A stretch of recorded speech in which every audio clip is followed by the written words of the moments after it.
Hello everyone. तो दोस्तों, आज की इस वीडियो में हम बात करेंगे फील्ड वर्कर की जो जॉब रहती है, जो पोस्ट रहती है, इसके बारे में हम यहाँ पे बात करेंगे कि भाई इसके लिए एलिजिबिलिटी क्या होती है। एलिजिबिलिटी में तो आपको पहले ही पता लग रहा होगा यहाँ पे कि 12th लेवल की पोस्ट है, यानी 12वीं यहाँ पे रिक्वायर्ड रहता है। लेकिन 12वीं में भी हम देखेंगे कि कौन से सब्जेक्ट से आपने 12वीं किया होना चाहिए। इसके अलावा सैलरी हम यहाँ पे देखेंगे, मेडिकल इसके लिए क्या देखा जाता है वो भी हम यहाँ पे देखेंगे, फीस यहाँ पे देखेंगे और एग्जाम का पैटर्न देखेंगे कि किस तरीके से यहाँ पे आपके एग्जामिनेशन में क्वेश्चन पूछे जाते हैं, कहाँ से पूछे जाते हैं। नेगेटिव मार्किंग के बारे में हम यहाँ पे देखेंगे। ठीक है दोस्तों, तो इन सारी चीज़ों के बारे में हम यहाँ पर इस वीडियो में देखने वाले हैं। तो सबसे पहले दोस्तों देखिए, यहाँ पे लिखा गया है 12th लेवल पोस्ट, यानी कि 12वीं लेवल की पोस्ट दोस्तों है। तो अगर आपने 12वीं किया है और साइंस में किया है, ठीक है, क्वालिफिकेशन क्या है यहाँ पे कि अगर आपने 12वीं पास किया है और साइंस में किया है, साइंस में मतलब आपका बायो सब्जेक्ट है या फिर केमिस्ट्री आपका सब्जेक्ट है। देखिए यहाँ पे दोस्तों, फील्ड वर्कर की जॉब के लिए क्वालिफिकेशन अगर आप देखोगे तो देखिए यहाँ पे या तो अपने 12वीं जो है वो साइंस में किया हो विद बायो, है ना, बायो आपका सब्जेक्ट रहा हो, या फिर केमिस्ट्री आपका सब्जेक्ट हो। मतलब 12th आपने साइंस में किया होना चाहिए, लेकिन साइंस में भी या तो बायो आपका सब्जेक्ट होना चाहिए या अगर केमिस्ट्री सब्जेक्ट है तो आप यहाँ पे एलिजिबल हैं दोस्तों, अप्लाई कर सकते हैं। ठीक है दोस्तों, तो क्वालिफिकेशन को लेकर आपका कोई डाउट अब नहीं होना चाहिए। आई होप कि यहाँ तक क्लियर हो रहा होगा। इसके अलावा यहाँ पे दोस्तों कुछ और इम्पोर्टेंट देख लेते हैं। तो देखो यहाँ पे लिखा है कि कैसे जो आपका एग्जाम है उसमें कहाँ कहाँ से क्वेश्चन पूछे जाएंगे। तो देखो यहाँ पे लिखा गया है सबसे पहले कि कंप्यूटर बेस्ड आपका एग्जाम लिया जाएगा इस पोस्ट के लिए। जैसे आप फॉर्म वगैरह फिल करोगे ना, फॉर्म फिल करने के बाद उसके बाद जो टेस्ट आपका लिया जाएगा, आपका एग्जाम लिया जाएगा, एक सिंगल स्टेज आपका एग्जाम होगा जो कंप्यूटर पर होगा। और कंप्यूटर पे भी जो जिस भी पोस्ट के लिए, क्योंकि रेलवे की ओर से आरआरबी एनटीपीसी की ओर से ये पोस्टें निकलती हैं। कौन सी पोस्ट है? ये जो फील्ड वर्कर की पोस्ट है ना, ये आरआरबी एनटीपीसी की ओर से निकलती है दोस्तों, और हर साल निकलती है। अभी मैं आगे चलकर आपको बताऊंगा कि कब ये पोस्टें जो है आपको देखने को मिलेंगी। तो सबसे पहले यहाँ पे देखिए कि आरआरबी एनटीपीसी की ओर से तो अलग अलग पोस्टें यहाँ पे निकलती हैं। तो इसमें जो यहाँ पे फील्ड वर्कर की पोस्ट है ना, तो ये क्या है, इसके लिए क्वालिफिकेशन 12th पास होता है।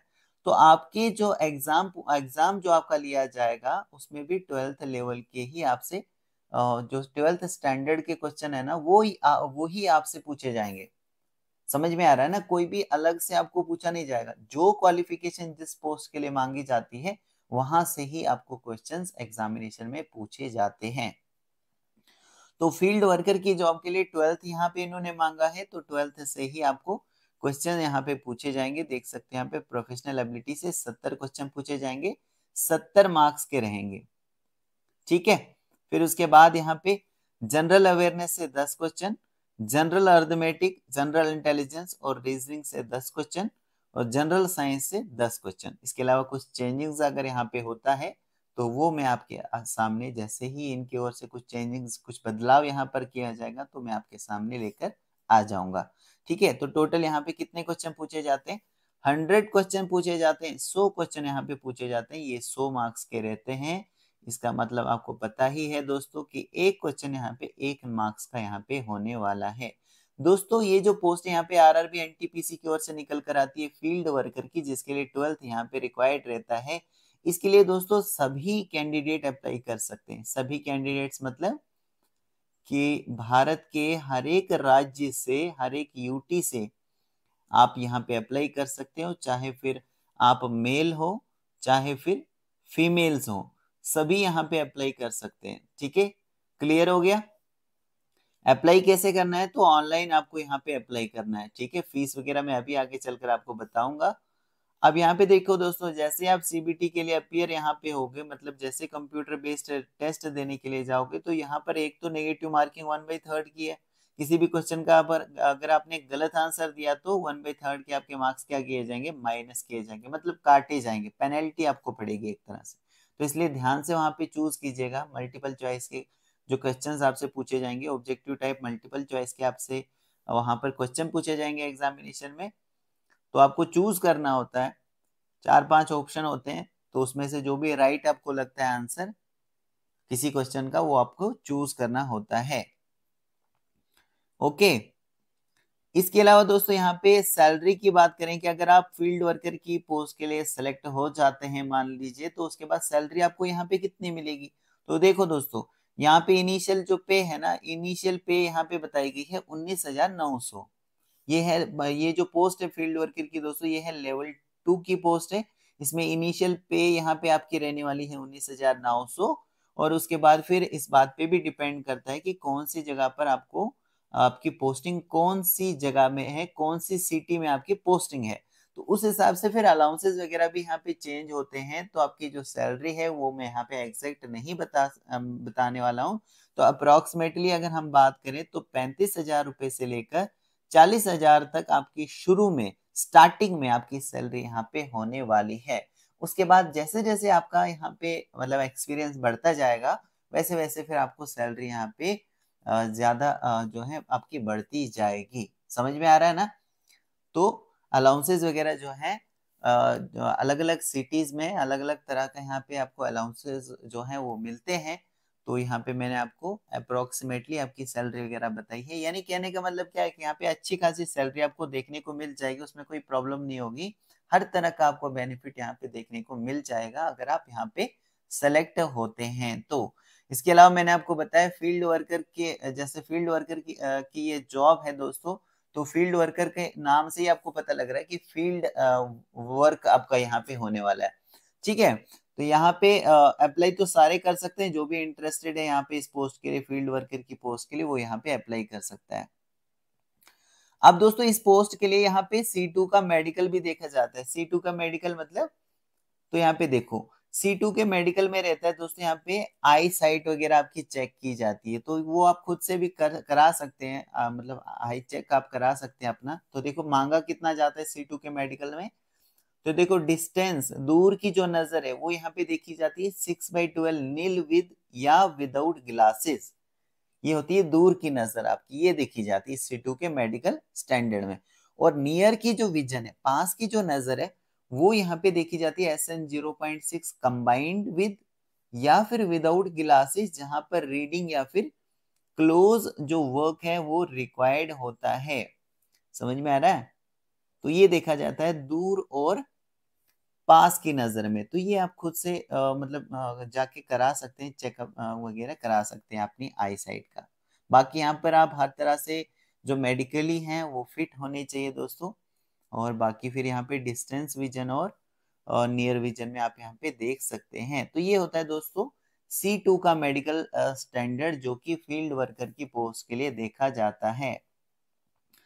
इसके अलावा दोस्तों हम एज की अगर हम बात करें कि भैया इस पोस्ट के लिए, ये जो फील्ड वर्कर की पोस्ट है, इसके लिए एज आपसे क्या मांगी जाती है। तो देखो एज होती है 18 साल मिनिमम और 30 साल मैक्सिमम। समझ में आ रहा है। 18 साल मिनिमम और 30 साल मैक्सिमम एज यहाँ पे देखी जाती है अगर आप अनरिजर्व में आते हैं। और इसके अलावा अगर आप कैटेगरी में आते हैं तो आपको relaxation according to the government rule, जो भी आपको कैटेगरी वाइज रिलैक्सेशन दिया गया हो वो आपको मिल जाएगा, कोई प्रॉब्लम नहीं है।